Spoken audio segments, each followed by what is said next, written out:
o que é que temos para si esta semana? Primeiro, a crise política que se adensou nos últimos dias e, em segundo lugar, vamos passar uma pincelada por tudo aquilo que se passou em 11 de março de 1975, faz os anos. Antes de irmos ao programa de hoje, e temos muito que falar, deixe-me só recordar que o canal tem várias parcerias que garantem a sua independência. A principal é com a Prozis, mas temos também a Bluecrow, que tem fundos de investimento e de capitalização de empresas, e este programa ainda tem ajuda à produção do grupo Sendis Alidata. Ora bem, Jorge, vou começar por ti. Crise política. Isto agravou-se substancialmente nos últimos dias. Agravou-se e a disputa que os partidos estão a fazer, obviamente os partidos, diria, dos poderes instalados, o PS e o PSD, é de saber quem é que é responsável. Mas se nós... É o blame game, é o jogo das culpas. Sim, normal. Se calhar se nós olharmos para a formação do governo de Luís Montenegro, percebemos também uma parte desta... Deixa-me só pedir, não podes encostar o microfone mais próximo. Percebemos uma parte desta crise. Se nós podes gostar, mas puxa o microfone. Não, o Luís Montenegro, Luís Montenegro toma o poder de uma forma repentina. E, portanto, essa reforma repentina, o que é a surpresa da admissão de António Costa. Sim. Faz as linhas vermelhas relativamente ao Chega. O Chega, na altura, não tinha a votação que veio a ter. E, portanto, de repente viu-se confrontado com ter que honrar a sua palavra relativamente às linhas vermelhas do Chega e pôs-se nas mãos do PS. E, portanto, transformou-se num governo minoritário em que o acordo que tinha que fazer para governar mais ou menos iria ser sempre com o PS, dado que o Chega tinha sido arredado da possibilidade de chegar ao poder. E, portanto, foi um governo que teve que ir sempre fazer uma gestão difícil, porque era uma gestão que ficou entalada entre dois. O PS por uma razão, que é uma razão tática, deixa lá ver até quando é que eles escorregam e quando é a altura certa para eu ajudar a que o governo caia. O Chega porque já tinha uma lógica de separação, se quisermos, política e ideológica e, portanto, e até eleitoral. E eu acho que esse foi um dos erros de Luís Montenegro. E depois faz uma outra coisa e que eu agora, enfim, observando o que está a passar, também demonstra outra fraqueza do PSD nesta crise, que é o partido não se corrige ideologicamente a seguir à saída de Pedro Passos Coelho, faz uma viragem mais para o centro com Rui Rio, uma parte do partido não gosta, e depois Rui Rio é arredado do poder porque tem uma eleição que não lhe correu, até lhe correu relativamente bem àquilo que esperava, mas não era aquilo que o partido pretendia. Entra Luís Montenegro, e Luís Montenegro quer fazer, no fundo, uma espécie de rassemblement de todas as linhas. E o que é que faz? Junta no governo e no partido todos os seus inimigos, seguindo aquela máxima de amigos perto, inimigos ainda mais perto. E, portanto, o governo é feito de uma forma, diria, é um acordo porque se participa no poder, mas não é, diria, não há uma liberdade, se quisermos, partidária. E essa liberdade partidária percebe-se hoje. Muito poucas pessoas são capazes de dizer a Luís Montenegro que ele se devia já ter demitido. Porque ele vai fazer uma vitória de pirro. A vitória de pirro de Luís Montenegro pode ser ganhar as eleições por pouco, se houver eleições, mas o partido fica completamente destruído e descredibilizado, porque as pessoas não percebem o que se passou. E a própria maneira como Luís Montenegro conta toda a história da sua vida privada e da sua relação com a política também é mal interpretada pelo país. E não é mal interpretada porque queiram mal interpretar Luís Montenegro ou que acham que ele tenha cometido algum ilícito criminal ou legal. É por uma razão mais profunda. É que a relação hoje entre a política e a sociedade está muito tensa, está muito, diria, fragmentada, e há uma certa noção que a política não tem sido responsável relativamente aos assuntos de Estado, que começa com José Sócrates, depois vem todos os casos, e a mim o que é mais estranho é, e ninguém faz este contexto. Luís Montenegro diz, isto não vai correr bem para si, nem vai correr bem para o partido. Bom, e portanto, isto é, diria, se calhar o corolário de um erro estratégico do PSD No início. no início e que, pelos vistos, vai continuar, porque dá a ideia que o país... Eu não consigo perceber como é que um líder de um governo minoritário acha que é a salvação do país numa situação em que ele próprio está fragilizado. Eu estive a fazer um raciocínio que era o seguinte: vamos imaginar que aquilo se passava com 2 ministros do governo dele, não com ele. O que é que ele faria? Tinha que sair. Tinham que sair. Quem é que pode dizer a um primeiro-ministro para sair? Ele próprio. Uhum. Ele ir Mas para ele, eleições. mas ele ontem deu a entender em entrevista à Sandra Felgueiras que ainda não chegou esse momento de perceber que tem que sair.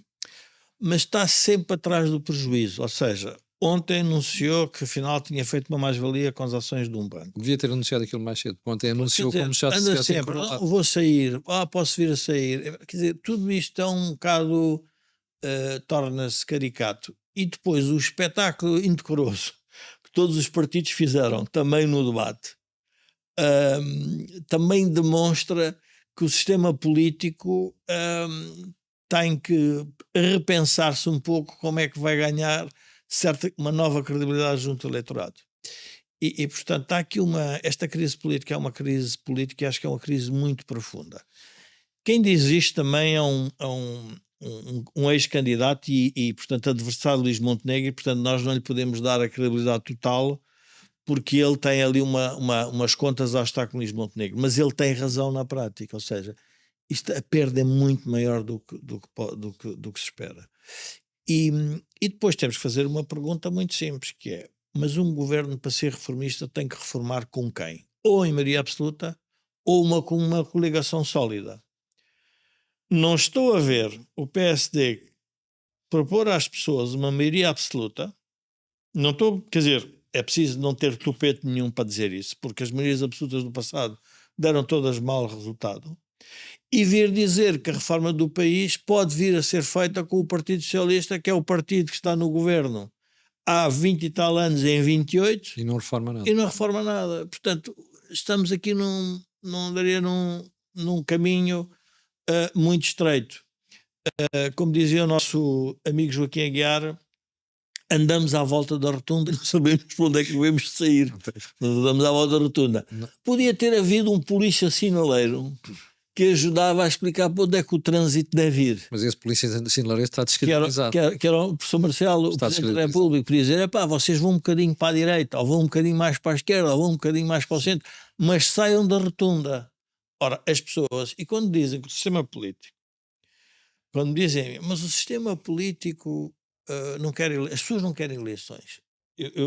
A minha tese é um bocadinho mais perversa. Mais de metade do país não quer eleições porque depende dos favores do Estado. Mais de metade do país não quer eleições, porque sabe que é preciso aprovar projetos, aprovar licenciamentos, é preciso distribuir lugares, é preciso negociar salários, é preciso negociar pensões. Mais de metade do país não quer isso.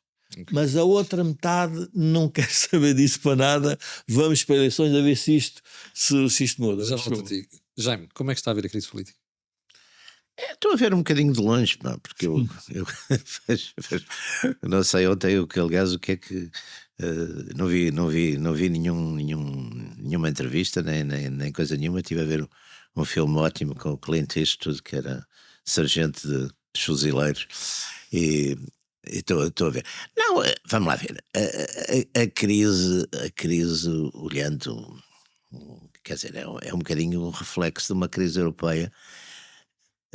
E é no fundo haver 3 famílias políticas ou 3 forças políticas que não se entendem. Quer dizer, no fundo aqui em Portugal, sei lá, em França é o Rassemblement National, a Macronie e a esquerda. Aqui é a Aliança PSD de CDS, a AD, é o Chega e é o Partido Socialista, quer dizer. E da forma que na medida em que estas forças não se entendem, e na medida em que temos esta crise crise que é provocada por um clima de uma certa vamos lá ver, criou-se uma certa desconfiança em relação ao governo em relação a Luís Montenegro, ao governo, se pode estar assim, se pode ter aquela sociedade familiar, que no fundo está em choque com a ideia de que acaba por estar um bocado dependente de forças económicas, que sendo ele o primeiro executivo do país, em princípio devia ser independente dessas forças. Quer dizer, no fundo o problema é um bocado anda à volta disso. Não se trata de facto, não se trata de questões criminais, não se trata de ilícitos criminais, trata-se de uma questão política, de fama E política. ética. Exatamente, é uma questão de, quer dizer, há uma certa suspeição e digamos, portanto, fica ali um bocadinho enlumbrando, não é? A arder, enlumbrando, não haja crise, não é? Eu acho que as eleições não vão dar grandes mudanças, quer dizer, o que é que poderá haver? Uns partidos, um bloco, o PS a subir um bocadinho ou a descer, quer dizer, vai ser tudo mais ou menos muito parecido, quer dizer, com o que já está, quer dizer, portanto não, vai ser mais do mesmo. E portanto aqui, enfim, não é propriamente digamos, um cenário muito... Mas, Jaime, pegando aqui na imagem que que o Jorge estava a recordar do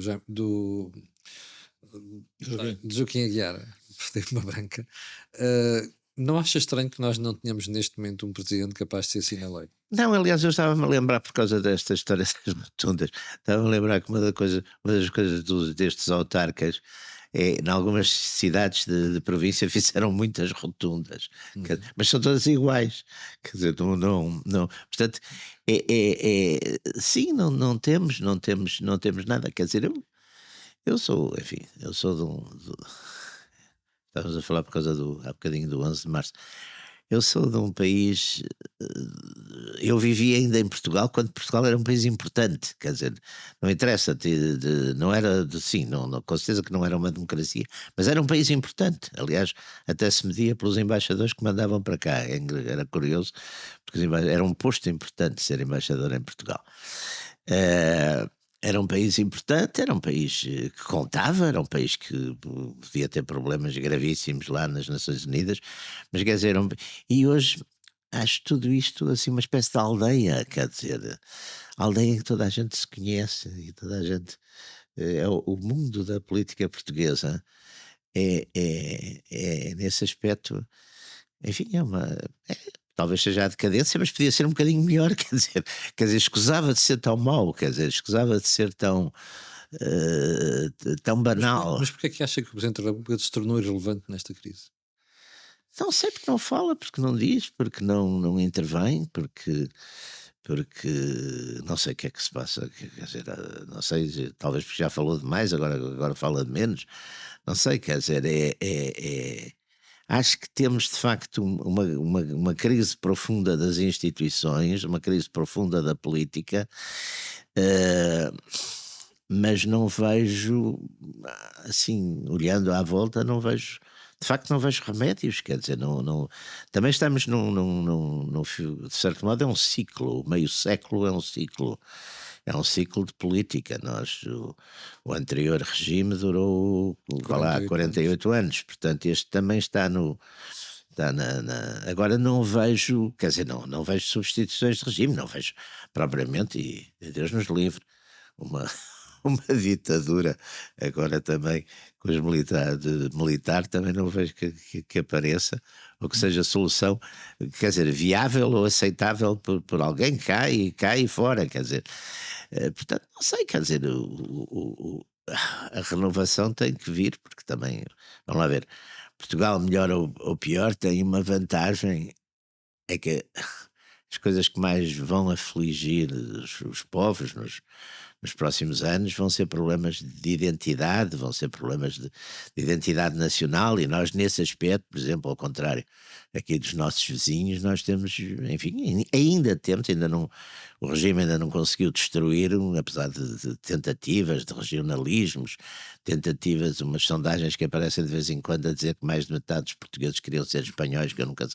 soube quem é que faz essas sondagens, mas de vez em quando aparecem essas coisas todas. Apesar de tudo, nós ainda temos uma identidade nacional forte, ainda temos, estamos a perder, mas ainda devíamos ter um conceito, por exemplo, em relação ao mundo lusófono mais importante, devíamos puxar um bocado por isso, mas parece que, enfim, a nossa classe política essencialmente olha para Bruxelas, adora Bruxelas, gosta de estar em Bruxelas, quer dizer, faz parte daquela, sobretudo a classe dirigente, faz parte daquela, de facto, das tais elites que estão a ser mais ou menos cilindradas no mundo, na Euroamérica, quer dizer, que é uma gente que vê, uns globalistas que vêm destruir, querem destruir as fronteiras, não sei, quer dizer, não vejo de facto muita saída na sociedade portuguesa atual, não vejo grandes movimentos vejo protesto, o Chega, por exemplo, é um resultado desse protesto, mas por enquanto é essencialmente um protesto, quer dizer, não vejo também uma grande construção político-filosófica que dê a volta. Quer dizer, Portugal precisa de imaginação, não é? É uma coisa que o Portugal de há 60 anos ou 70 não precisava de imaginação, porque tinha de facto os factos da vida, não é? O fim do Império, tudo isso aconteceu, e naturalmente tinha mesmo que acontecer. E, portanto, não vejo que só dentro do que vai acontecer, penso eu, que está a acontecer no mundo euro-americano, está a haver uma profunda, uma revolução tectónica mesmo, que as pessoas não percebem, porque as pessoas acham que os Trumps são conspiradores, que é uma grande conspiração contra a democracia, quer dizer, acreditam nessas balelas que lhes vão sendo servidas pelos mídia de referência, e não veem que de facto todas essas figuras, e até pela a sua ascensão e a sua relevância, é uma consequência, não é de maneira nenhuma uma causa, é uma consequência, quer dizer. Voltar aqui ao Jorge. Sim, Vamos voltar ao Presidente da República. Deixa-me colocar a questão em relação ao Presidente da República. É muito estranho que nós estejamos mesmo sem polícia sinaleira neste momento. Porque a situação é mesmo complicada. eu estava a ouvir o Jaime e estava a pensar, e há pouco também quando vinhamos do carro falámos a ideia do tempo histórico. E abriu-se um ciclo com a Troika, que era um ciclo violento da sociedade portuguesa, que era mudar a sociedade que tínhamos tido nos últimos tempos, que no fundo era um fartar vilanagem com o crédito externo e com os fundos europeus. Pedro Passos Coelho conseguiu mais ou menos fazer isso no setor, se quisermos, da economia e do sistema bancário. Portanto, eliminou aquilo que na altura se chamava os donos disto tudo, que no fundo era uma relação que havia entre a política e a economia que tinha acontecido, portanto, consequência dessa abundância de crédito. Mas era preciso ir mais longe no sistema político. Também conseguiu outra coisa, que foi a ideia que um país não progride sem contas certas. No fundo era uma tese salazarista, honrados mas pobres. No fundo era e viver de acordo com as suas, com aquilo que produzíamos. Com as suas posses. As suas posses. E, portanto, essa parte conseguiu. O PS, quando cria o conceito de contas certas, percebe isso. Para quem é mais de direita e que quer um Estado mais pequeno, não faz muito sentido, porque isso é através dos impostos. E nós temos que lembrar que o regime salazarista autoritário não tinha, apesar de ser um Estado forte,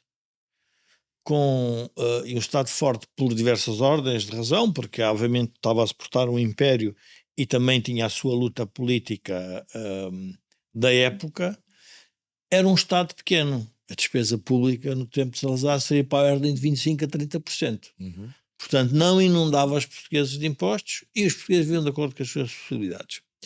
Ora, isto naquela altura levou um choque enorme, que foi quando Pedro Passos Coelho e a Troika fazem essa ruptura.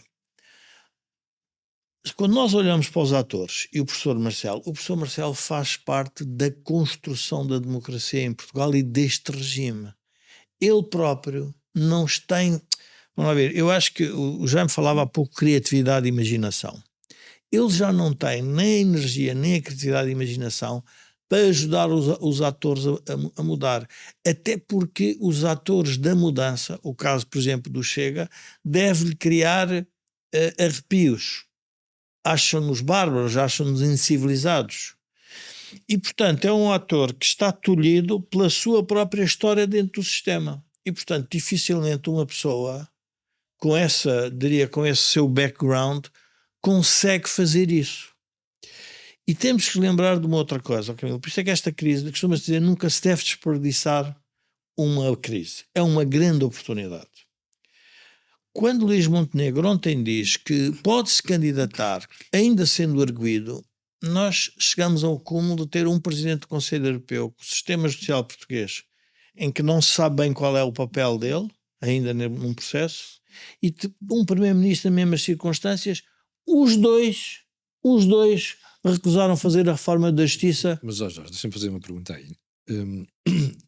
Tu não achas que isto é a consequência da justiça estar a gerir mal todos estes processos? Não. É consequência dos políticos que não quiseram reformar a justiça. São os dois. Pois, é o que eu estou a dizer. Pronto, mas não é da justiça temas. só. São os stakeholders da justiça e os políticos não quiseram reformar a justiça. A justiça tem que ser posta no seu lugar. Ou seja, há um poder... Deixa-me só passar esta mensagem, ver se te concordas ou não. O que nós estamos a ver é a utilização excessiva da condição de arguido. É para tudo e mais alguma coisa. Mas, não Camilo, pode ser. Mas nós vamos perceber o que é que está a passar no mundo em relação à política, como é que a política está a fazer combate político. Nos Estados Unidos fez combate político com o Trump, com a justiça. Na Roménia está-se a fazer com a justiça. Em França, a França fez com a justiça. Na Polónia, os sistemas políticos, em vez de entrarem no debate ideológico, filosófico, de valores e de consequências, e dizer às pessoas ao que vimos, não, estão atrás dos casos, dos casinhos e da justiça. Ora, isto, para uns, o que é? Vamos silenciar, mas depois eu posso olhar a justiça. Não, a justiça afinal estava contra o Trump. Não, agora a justiça está na Roménia contra... Mas qual é o indicador comum? Sim. O indicador comum é a justiça ser usada para fazer política. Pois. E é óbvio que o Poder Judicial também começa a perceber a sua força e também participa no processo. E, portanto, nós entramos numa situação política que é uma rotunda, eu diria que já não é de um autarca, é uma rotunda global. E é uma rotunda em que nós estamos com dificuldade em ver saída. E os que protestam têm enfim, eu já provavelmente vai falar muito isso sobre o 11 de março de 74. Os que protestam... 75. Eu falei no 11 de março de 74, depois descobri o que é que se passou no 11 de março de 74, que é uma história interessante. Em 11 de março de 75, e o protesto é um protesto sempre revolucionário e pouco civilizado. Até levado ao extremo que temos que pegar em armas, que é a maior violência. Uma coisa é a democracia, a violência verbal no Parlamento. Poderia sempre dizer, ainda bem que a temos, é melhor aquela do que andarmos aos tiros. É uma possibilidade. Agora, os atores nem se conseguem entender porque a linguagem com que falam de política é muito distinta. São linguagens que, ou seja, é como se estivessem a falar dialetos diferentes. Uhum. E, portanto, tudo isto gera uma incapacidade do regime entender-se a si próprio. Agora, deixa-me tentar aqui traçar alguns cenários. As sondagens que estão aparecendo nos últimos 2 dias são preocupantes para a AD e para o Primeiro-Ministro. Vamos imaginar este cenário. O PST perde as eleições. Tu achas que o partido fica sossegado ou vai haver aqui um movimento de bases para convocar um congresso extraordinário e mudar de líder? Claro, os partidos são muito... Ou seja, a pergunta é esta, o PS não se vai partir? Não, as máquinas partidárias... vamos à questão de Luís Montenegro. Eu acho que a parte mais profunda de Luís Montenegro. admitindo tudo o que ele fez, só pode ser posto no plano ético, Sim, não criminal. não criminal. Que até agora parece apontar para aí, sem conhecermos mais nada. O problema central é que as pessoas não gostam daquela ética, ainda que não sejam bons praticantes e sejam pecadores. Porque aquilo que revela é um país dependente destas relações. Eu às vezes vejo os políticos, eu digo, do poder central, a criticarem o que se passa nas autarquias. Mas quando eu olho para a despesa pública central versus das autarquias, com todo o respeito, mesmo que os autárquicos façam muitas asneiras, ainda assim são muito mais pequenas que as do poder central. E o poder central criou uma ideia com este poder brutal do Estado, da regulação, tudo controlar, de uma certa promiscuidade que todos os atores da província sabem que existe. Todos sabem. Ninguém gosta, desde que não se sinta muito prejudicado, mas trazer isto para a praça pública É um problema. é um problema. Porque, no fundo, ninguém vai a um gabinete de um psiquiatra e transforma aquilo num podcast. Ninguém faz isso. E o que nós estamos a ver é um podcast psiquiátrico de um país político que ninguém gosta. Mas pergunta-se, mas não é sempre assim? O Jaime traz sempre a história. Eu acho que a história é muito importante sempre trazer para estes debates, por uma razão. Porque a história ensina o que foi feito. Quando aparece Salazar com a ideia das contas certas, da probidade, da integridade, tinha uma história passada do que eram, o que é que tinha sido o anterior regime. O que é que se tinha passado? Embora, curiosamente, o que caracteriza a Primeira República, o Estado da Primeira República é um Estado pequeno em termos económicos. Os escândalos andam à volta de quê? Por exemplo, a concessão dos tabacos. Pronto, exatamente. Era uma coisa que vinha ciclicamente, claro, que envolvia sempre corrupção, politiquice, tudo isso. Mas a Primeira República, o que se lhe saca de mais grave era de facto os tais quase 50 governos em 16 anos, era a instabilidade, era a violência, profunda violência. E o descontrole financeiro. E o descontrole, mas profunda violência. E depois, aventuras como a entrada na Grande Guerra na Europa, que foi uma coisa que arrasou, deu cabo das finanças do país, e depois a violência contra os inimigos políticos, nomeadamente os monárquicos e os católicos, que sobretudo até ao sidonismo é uma prática regular, quer dizer, portanto há uma espécie de mentira, o regime é democrático, é essas coisas todas bonitas, mas depois a violência matam pessoas, quer dizer, é que não é, quer dizer... mas hoje exatamente, mataram o rei para se instalar e depois mataram o Sidónio que lhes fazia frente, quer dizer, portanto... Mas hoje a violência o que é? Hoje a violência é a violência verbal. Verbal, é. E é o assassinato moral. E o assassinato moral pratica-se muito o assassinato moral.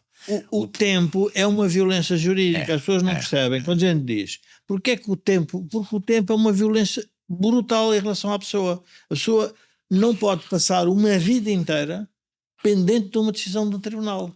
Exatamente. Porque não permite a pessoa, nem ela ser culpada, nem ela ser inocente. Portanto, está enlumbrando.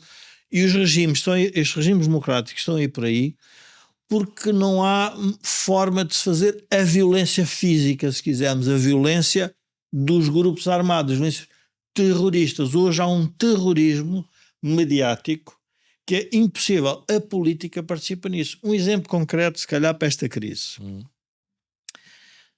Darmos a palavra ao povo para referendar o comportamento do Primeiro-Ministro acho que é o maior erro que o PSD escolheu.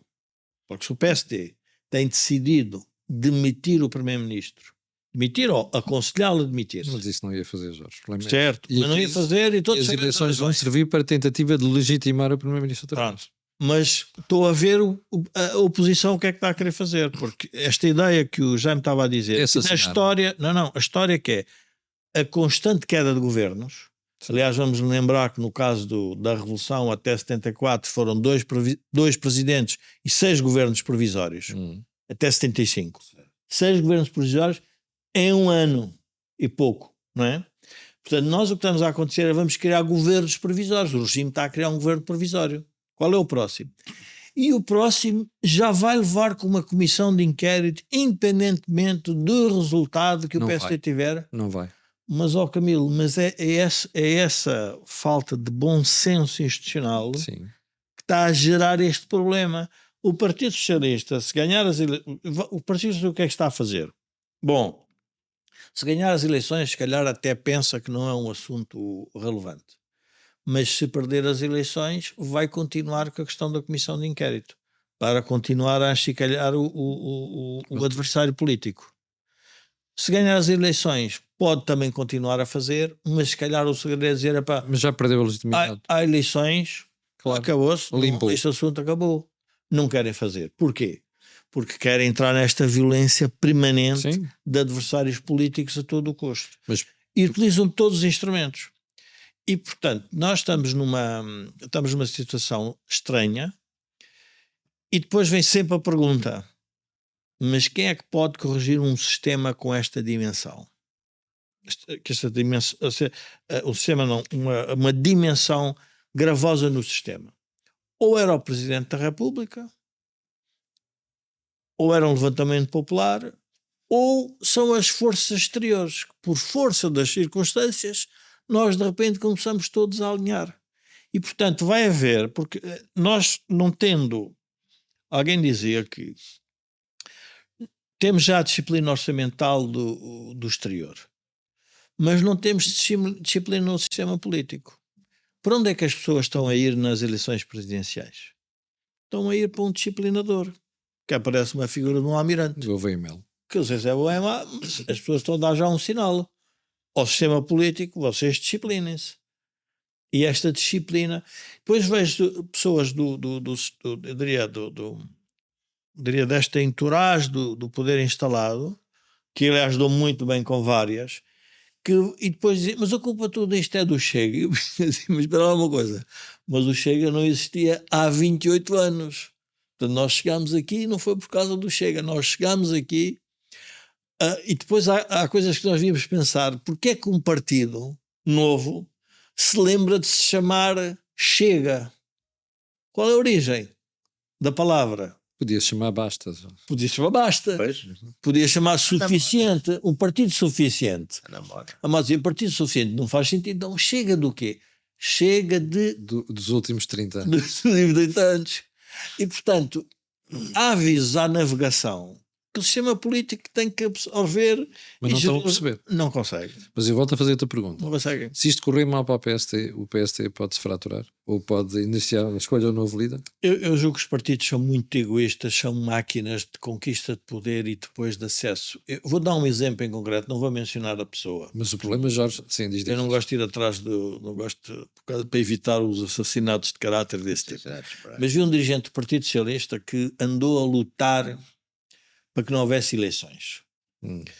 Ontem sai uma sondagem e vem dizer que afinal eleições até é bom, porque o PS está à frente. Pensei, pronto, o que é que ele está a querer? Um lugar que vai ser dado por Pedro Nuno Santos. Pedro Nuno Santos foi o primeiro-ministro. E este é o problema dos sistemas partidários. Os sistemas partidários são máquinas de conquista de poder e, portanto, a democracia vive disso. E, portanto, há uma certa... Aconteceu muito nas eleições, se recordam, eu lembro-me de um em concreto no Algarve, que há um dirigente do PSD que percebe que o Chega vai ter uma grande votação e 15 dias antes das eleições quer mudar para o Chega e o André Ventura diz, não, agora não vens porque é muito tarde. Portanto, esta linha de, como é dizer, de certa ginástica e de flexibilidade existe sempre nos partidos. Os partidos são assim, são máquinas. E o melhor exemplo disso é o próprio PSD. Eu sempre fui daqueles que dizia sempre, como sou da área da direita, dizia, pá, não era a minha linha política preferida a Rui Rio. Mas sempre dizia, o Rui Rio foi eleito, então pronto, respeito-se o homem. Ele ainda não tinha acabado de ser eleito, já estavam, portanto, a dizer que não servia. Não servia porque não tinha o poder. O poder, aliás, o Jaime traz isto com a questão do Trump. Que é, o poder tem uma magia que é agregar. Estamos a vê-la. Agregar. Estamos a vê-la. Portanto, a agregação é assim, Camilo, não tem dúvida do seguinte. Se o PS perder, desagrega-se. Desagrega-se não, entra numa luta, já está numa luta. E o PSD? E o PSD se perder também. Mas isso Mas é por isso é que eu te perguntava há bocadinho se o PSD não se ia partir. Não, se perder, a possibilidade de entrar numa luta outra vez, e se calhar boa do ponto de vista ideológico, filosófico... Mas tem de haver, já. Tem de haver. Depois que aconteceu, Mas tem de haver mas é por uma razão negativa e perversa. É porque não tem poder para agregar. Ou seja, não é uma reflexão... Também não sei se em política é a possibilidade de fazer essa reflexão, porque o Kissinger tinha uma coisa o Kissinger era realmente um tipo fantástico. Ele tinha, que dizia sempre, nunca avalie-se um político por a forma como atinge os resultados, avalia pelos resultados. Porque se vais para a forma, aquilo não é assim uma coisa muito saudável. É mais ou menos sempre a mesma, não é? As formas são mais ou menos sempre as mesmas, quer dizer, no fundo vamos lá ver, a luta pelo poder dentro dos quer dizer, está bem, mas a partir do momento que nós, que as sociedades deixaram de pensar exatamente que havia um rei, não é? Que era mais ou menos uma manifestação da vontade de Deus, não é? Portanto, aí não discutiam, portanto, hoje já não se pensa isso, quer dizer, talvez na Arábia Saudita já começa a haver reformas políticas, portanto, a partir daí, de facto, a luta pelo poder é essa, e também a alternativa era andarmos todos ou à facada ou aos tiros, pá. Portanto, quer dizer, nesse aspecto, não se, quer dizer, tem as vantagens e tem os inconvenientes, quer dizer, criou-se um jogo, que é as regras do jogo democrático, que é dar-se votação enfim, aos eleitores, que hoje em dia é toda a gente, não é? A partir de homens, mulheres, a partir de uma certa idade, dos 18 anos, têm direito de voto, e eles escolhem livremente, em princípio, condicionados com certeza pela opinião e por a opinião pública e pelos mídias, por todas essas coisas, mas hoje em dia também há concorrência, portanto, a concorrência também é vastíssima, e essas regras de jogo. Agora, a dessacralização disso, claro que é inevitável, e depois há outra coisa que também e é a natureza humana, quer dizer, isso não é preciso ir ler grandes tratadistas, é a natureza humana. As pessoas depois movem-se, porquê? Movem-se por lá está o Tucídides lá diz, as raízes do comportamento humano é o medo,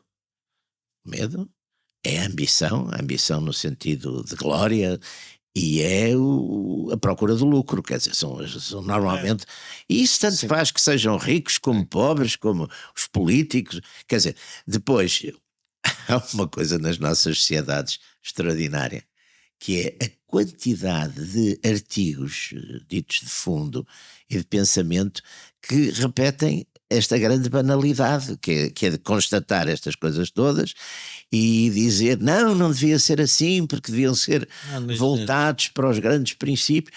E de facto, há épocas, há narrativas, e essas mesmas pessoas que também fazem estas poucas vergonhas também são capazes de fazer coisas grandes, quer dizer, isso é enfim, eu como cristão acredito profundamente nisso, que nós podemos ser os melhores e os piores do mundo, quer dizer, e podemos fazê-lo todos os dias, não é? Portanto, a narrativa, eu há dias estava a ver... O caso de Reagan e de Thatcher. Thatcher era uma dona de casa. Sim. E o Reagan era um ator. Era um ator. Assim que e o Reagan, quando apareceu, a esquerda toda, que agora incensa o Reagan para dar cabo do Trump, disseram do Reagan exatamente as mesmas coisas, que não eram as mesmas coisas, mas com a mesma senha e a mesma fúria, que era um ator que ia levar o mundo para a Terceira Guerra Mundial, que era Mas pelo menos não era errático. Não é? O Reagan tinha uma grande vantagem. Mas o Reagan, a gente esquece uma coisa, o Reagan já tinha tido, primeiro, o Reagan tinha sido governador da Califórnia. E antes disso, ele como no tempo que era ator, tinha tido já uma luta política fortíssima, que era exatamente aquela linha de esquerda comunizante ou muito esquerda radical de Hollywood. Ele tinha sido um dos lutadores. Aliás, isso vê-se até naquele verdade. filme que eu resisti um bocado a ver, porque achei que era uma fantasiada, mas não era. Aquele filme mais ou menos isto, chama-se mesmo, que é inspirado no Reagan, que é uma biografia dele. Portanto, tinha isso tudo. Eu acho que o Trump também, isto é uma... Lá está. Mas o Trump também teve o primeiro mandato em que podia ter aprendido alguma coisa, pelo menos deixar de ser errático. Olha, aprendeu pelo menos a reconquistar o poder. Que não Está foi bem, isso a gente percebe, mas Mas veja não só o foi que aconteceu na semana passada. Primeiro tarifas, depois deixa de ser tarifas. Isto não é bom para a sociedade, nem para o mercado, nem para a economia. Não sei, Como está está a ver. Está a testar coisas, está a ver Mas vai correr reações. mal. Aliás, ele próprio já admite que vai correr mal. Está a testar coisas. Eu acho que ele também é um provocador, não é? Não há dúvida que ele é um provocador. E joga nisso. Às vezes exagera, com certeza. Exagera. Vamos ver como é que... Mas há vai uma correr. coisa que pode estar a acontecer, Jaime, que é interessante, que é a crise. Agora estou a lembrar, porque o Joaquim, falámos muito sobre política, e o Joaquim tinha que a crise gera a solução da própria crise. Ou seja, as crises sucessivas obrigam as pessoas que são pelo menos os predadores. Jorge, desculpe, isso é muito hegeliano. Hegeliano, é. Quer dizer, Hegeliano. isso é muito hegeliano, mas de facto eu acho que a história é um bocado assim. É. Só que às vezes de vez em quando há um grande buraco e cai tudo lá para dentro. Mas a crise, quando se diz vamos olhar para a Revolução, a gente vai olhar 11 de março, vamos chegar lá. Sim. Ou seja, a crise é de tal ordem profunda que obriga todos os atores a pensar um bocadinho diferente e a mobilizarem-se para encontrar soluções, porque não é possível, ou seja, aquilo que nós estamos aqui a falar é muito natural que o Presidente da República, não estou a ver aquele Conselho de Estado a dar-lhe grandes conselhos sobre o que é que se vai Eu passar. também não. Porque até a própria... Eu, à medida que o tempo passa, vou fazendo alguns paralelismos com a minha experiência empresarial e de conselhos de administração. Se num conselho de administração não se tiver um outspoken e um tipo mais ou menos provocador e diria desajeitado, Aquilo estagna tudo. aquilo é um problema. Porquê? Porque para um militar, nada disto, um militar, há coisas, as profissões têm coisas fascinantes. O militar jamais questiona o que os serviços de inteligência lhe diz. Fazem perguntas sobre os serviços. Porquê? Porque percebe o terreno. Ou seja, ele tem que perceber o que é que se está a passar no terreno. Hoje a política, eu vejo que falo muito com muitos políticos. Se eu tiver a contar uma história do que eu vi no terreno, ele passado 2 minutos está-me a dizer que eu estou errado porque não vi bem isso. Ele devia ter visto outra coisa. Ou seja, há uma espécie de uma normativa política que é esconder a realidade. O exemplo das sociedades atual foi a imigração. O tema da imigração foi uma coisa que se quis pôr uma pata em cima. Não tem que ser assunto. Porque se eu tiver esse assunto vem para cima na mesa, então eu vou dar um trunfo a áreas políticas que são mais nacionalistas. Mas a pergunta é, mas o que é que a gente tem para resolver? Pois. Não é a nação quando se tem este problema de imigração? É. Então é natural que apareçam. Ora, quando a política se recusa a ver o óbvio, a pergunta é quem é que o faz ver o óbvio? Mas, Jorge, há aí um ponto, essa questão dos militares. Os militares, há sempre uma hierarquia, quer dizer, os militares têm de facto os postos, primeiro é o posto, não é? Portanto, eu ainda fiz serviço militar. O coronel, eu fiz também do ultramar. O coronel manda no tenente-coronel, o tenente-coronel manda, todos sabem isso, pronto. E depois é a antiguidade, portanto, há sempre alguém que manda, pode ser, às vezes pode ser o maior imbecil que ali está, mas e portanto, a questão lá está, do outspoken, nesses sistemas não se põe, é por isso que depois há decisões estúpidas. A gente vê, por exemplo, sei lá, eu penso sempre, dava sempre o exemplo aos meus alunos, que era a Grande Guerra, aquela coisa aquela mortandade horrível na Flandres, é uma coisa completamente imbecil, quer dizer, é evidente que quando saíam da trincheira carregavam a baioneta, o outro lado tinha metralhadoras, e matavam-os todos, quer dizer, não há dúvida que depois, quer dizer, devia-se ter pensado qualquer outra coisa. Mas lá está, aquilo era carne para canhão barata, e pronto, e mataram-se ali aos milhões. e saiu depois daí, gerou toda aquela violência que gera depois toda a violência seguinte, dos anos seguintes na Europa. Quer dizer, para além disso, houve milhões de jovens que se habituaram à tal vida violenta nas trincheiras ou naqueles ataques mais ou menos suicidas. Isso gerou depois uma naturalidade da violência que a gente vê exatamente com a Revolução Bolchevique, com os fascismos, com tudo, com o nacionalsocialismo, com tudo isso. Portanto, hoje é o contrário. Nós hoje vivemos numas sociedades, sobretudo na Euroamérica, que é a paz, é paz, é paz, é tudo paz. E agora quero ver como é que eles vão querem fazer serviço militar obrigatório e gastar na defesa. Vamos ver como é que isso vai acontecer. Agora, não há dúvida que esse condicionamento, lá está, as classes políticas também acabam por ter um discurso, que é o discurso, lá está, politicamente correto. Quer dizer, a gente vai ver, por exemplo, o discurso politicamente correto do Estado Novo. Há bocadinho mandaram uma coisa qualquer. Havia um discurso politicamente correto, que era um discurso de grande ênfase no passado, nos heróis de não sei o quê, tudo. Aqueles senhores que andavam ali. Mas se repararmos, vamos voltando então a Portugal, lembremos-nos do que é que Spínola fez, Costa Gomes e Causa antes. Começaram a ser outspoken no regime, cada um à sua maneira. Causa mais do lado à direita, os outros a dizer, há aqui um problema que a gente tem que resolver. Mas todos, o Costa Gomes, aliás, como muito bem lhe chamavam, o Rolha, de facto, Costa Gomes, aliás... E foi chefe de Estado-Maior. Foi no antecedente e era considerado um excelente comandante-em-chefe. Aliás, tinha sobrevivido à conspiração de 61, lá está dentro dos brandos costumes, e tinha sobrevivido graças ao general Santos Costa, que o tinha, quando ele quis desistir no curso dos altos comandos, para oficiais generais, o Santos Costa animou a continuar, e aliás, depois do 25 de Abril, o general Santos Costa também nunca foi incomodado. E ele disse até uma pessoa, a Dona Maria do Carmo Causa da Riaga, disse-lhe uma vez, o general Santos Costa tinha uma certa pronúncia beirã, disse... Ó Carminho, eu estou protegido por um bandido. Mas eu tenho aqui já agora, estava a ler por causa quando já me propôs a questão de 11 de março. Então, em 11 de março de 74, eu sabia isto, foi reler um bocado uma coisa sobre... Em 11 de março de 74, portanto, antes da Revolução, o Américo Tomás propõe a exoneração dos dois comandantes, que era o Spínola e o Costa Gomes. E o Caetano não aceitou, disse que não ia fazer isso.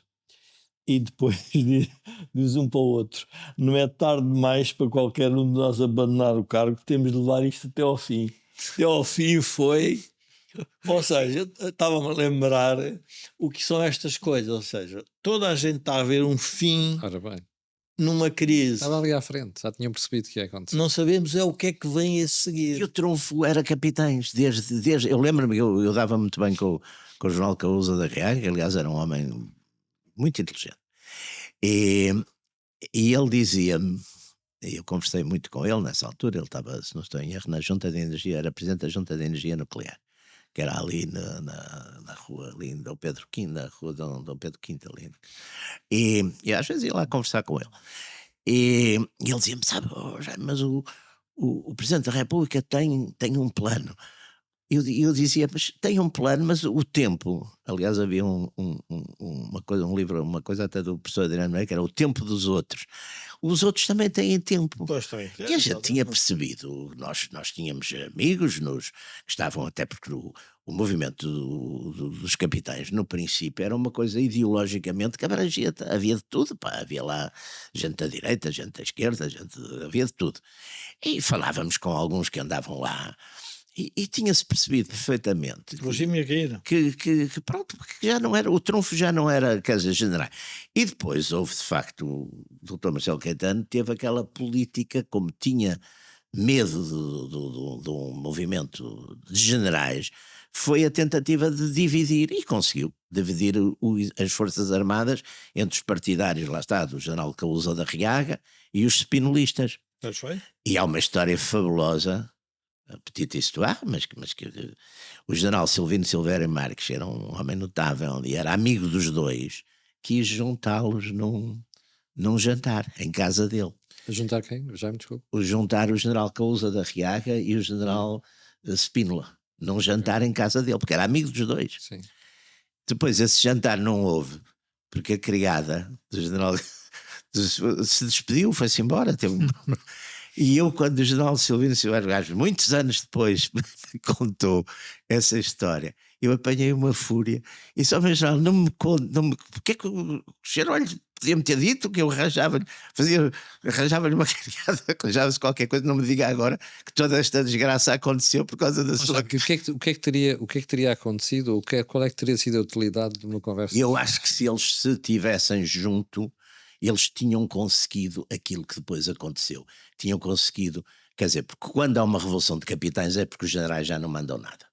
E os generais ali estavam divididos. E essa divisão passou exatamente para o escalão. Mas eu tive uma conversa com... Ou seja, os capitães perceberam que os generais já não mandavam. Exatamente. coronel Uma revolução de capitães é uma coisa de terceiro mundista. Não é? A gente teve revoluções de capitães no norte da África, na Líbia, e na América Latina. Na América Latina, atenção, na América Latina tivemos no Peru, porque na América Latina normalmente os generais ainda tomavam conta. Quando se teve aquela do Alvarado no Peru. Mas o Peru é um bom exemplo. Mas, já, mas há aqui uma... Eu tive uma vez uma conversa com, aliás, foi em público com o coronel Sousa Castro, porta-voz do Conselho da Revolução. Foi no negócio. Um negócio. Foi aquele que vai para o negócio. E ele contou a história, enfim, há muita história que ele também viveu, e o que ele disse foi, é verdade que, como é que os altas patentes chegam à Junta de Salvação Nacional? Quando as altas patentes falam com os capitães, eles dizem, vocês é melhor terem-nos envolvidos nisto, porque os quartéis entregues aos capitães e as altas patentes não estarem de acordo, pode-se arranjar aqui uma guerra civil. E, portanto, assim começa. E quando ele fala no 25 de novembro, ele conta a história, porque é que ele não era a favor da comemoração do 25 de novembro como a do 25 de abril. Porque ele o que diz é que o único militar que eles respeitavam do ponto de vista militar, seriamente, era o general Costa Gomes.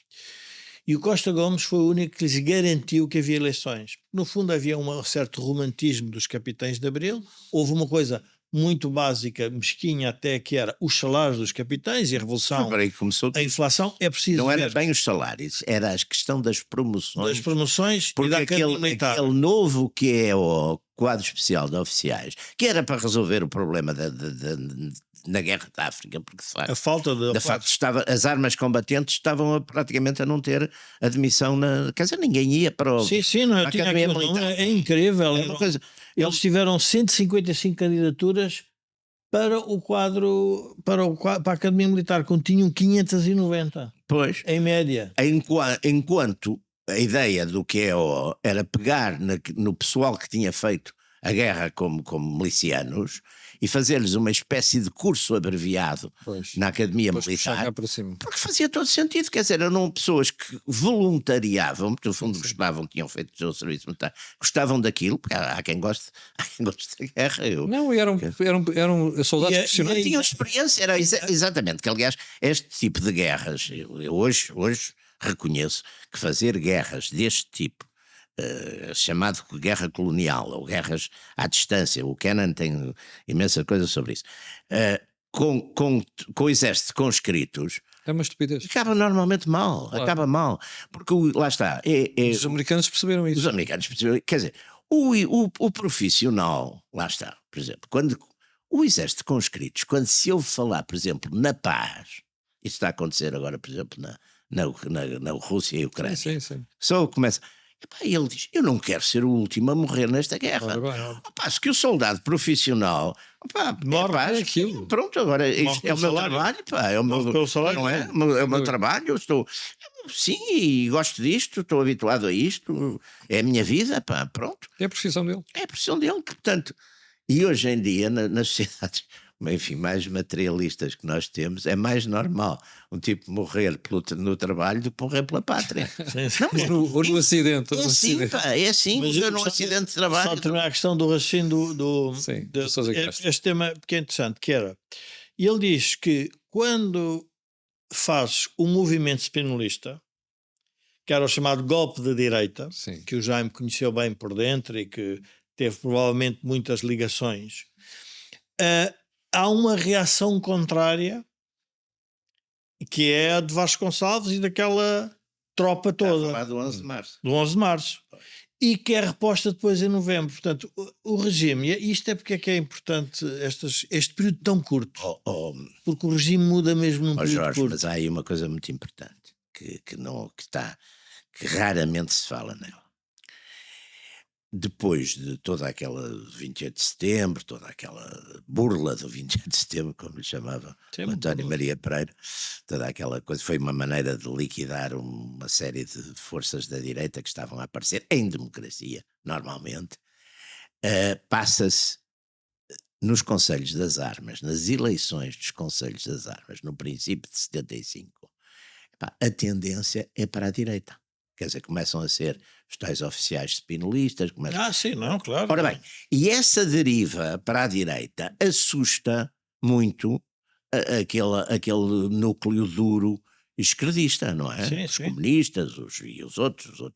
Na altura havia, não era só comunistas, havia trotes. Mas o havia Partido tudo. Comunista não estava, quer dizer... Não, o Partido ganhos, Comunista, estava infiltrado. estava atento a isso e faz aquela. E o 11 de março é muito uma provocação, quer dizer, aparece aquela famosa Matança da Páscoa, que é uma coisa que vem de Madrid e é trazido até por pessoas que estavam ligadas ao jornal Spínola, e é aquela ideia que a esquerda ia fazer uma matança de oficiais, de umas centenas de oficiais, ainda por cima diziam que eram uns tupamaros, quer dizer, não havia, a mão de obra local não dava para, quer dizer, como era uma coisa pouco Tupamaros é credível, bom. era os tupamaros que estavam no ralis, havia, quer dizer, tudo aquilo foi, e havia o almirante Rosa Coutinho que atribui-se-lhe aquela famosa frase que é preciso picar o bicho para ele sair da toca. Portanto, isso funcionou. Eu, aliás, tenho num romance, que foi o meu primeiro romance que eu escrevi, chamado Novembro, tenho uma longa descrição eu conheci bastante bem isso, eu estava na África do Sul, portanto estava muito longe disso tudo, mas conheci muitos protagonistas, tenho vários amigos meus que estiveram envolvidos no 11 de março, que foram presos, uns civis, outros militares, e essa gente toda... de facto, há ali aquela coisa. General Spínola vai para Tancos, porque, enfim, para estar seguro. Tem que fugir para a Espanha, não é? É a partir de Tancos que se fazem aquelas movimentações todas. Depois há aquela história fantástica daquele diálogo do Solnado, do capitão paraquedista Sebastião Martins, com o Diniz de Almeida, que é uma coisa emborredora na coisa. É uma delícia. E tudo aquilo é uma... Porquê? Porque, de facto, o que iria acontecer, se não fosse o 11 de março, seria um movimento muito mais importante e mais forte dentro das próprias Forças Armadas, porque há quem não sai no 11 de março, não é? O Jaime Neves, por exemplo, os comandos não saem no 11 de março. Quer dizer, há ali uma série de hesitações. Não, mas o que eu estava a querer, ou seja, há uma correção política... Deixe ser breve, já estamos fechados. Há uma correção política em novembro, em reação ao 11 de março. E nós temos que lembrar a origem. Eu estava a querer fazer este paralelismo porque as crises políticas vão para além dos atores, ou seja, a consequência. E hoje estamos a pagar o quê? As nacionalizações, a reforma agrária, as instituições e outra coisa muito importante que nós não queremos, se calhar hoje, não lhe damos tanta importância, que é a forma como foi criado o Parlamento. Sim. Que havia 50 partidos e é feita o Partido Comunista consegue convencer o Conselho da Revolução a fazer uma legislação em que mais ou menos todos éramos rumo ao socialismo, não podia haver partidos de direita, e que o próprio PSD tinha um rumo ao socialismo lá metido no meio daquela... Nacionalizar os pinhais. Exatamente, coisas dessas. E depois não se podiam o que é que acontecia? O Parlamento não podia haver maiorias. Não havia, por exemplo, sei lá, o bónus como há na Grécia, que é o partido mais votado tem 50 deputados e governa. Ficar estritamente o método D'Hondt. Pronto. E porquê? Porque essa divisão, o regime na altura, aquele regime que estava a ser, no fundo, instruído pelo Partido Comunista. Depois a gente, outra coisa, quando falam hoje dos comunistas, às vezes fascina-me dizer assim, mas espera uma coisa, mas os comunistas tinham atrás o Bloco Soviético. A União Soviética. Tinha a União Soviética. E eu lembro-me que era novo, era miúdo, entro no autocarro da Carris, e portanto a Carris, que se tinha tornado uma empresa emblemática do socialismo. Nós vinhamos da Faculdade de Economia e às tantas estávamos a discutir com o motorista o plano Marshall, o imperialismo americano, no autocarro. Agora vocês vejam a literacia política. Isso, e depois também não podemos esquecer que tudo isso depois também acabou, porque houve um levantamento popular, ainda muito animado pela Igreja, e as sedes do Partido Comunista, a começar lá em cima no norte e até ao Tejo, foi tudo varrido. É verdade. Bom, eu vou pedir ao Jaime para depois explicar melhor aquela questão dos comandos e do Coronel Jaime Leão. Chega para o próximo programa. Nós chegamos ao final do programa desta semana. Quero agradecer a quem está desse lado, quero agradecer ao Jorge e ao Jaime. E antes de irmos embora, lembrar que o canal tem uma parceria com a Prozis, tem outra com a Blucral e ainda ajuda a produção do grupo Sandizel e Data neste programa. Fique bem, nós voltamos na próxima terça-feira, mas já sabe que amanhã, às 8 da manhã, eu e você temos um encontro marcado. Muito obrigado.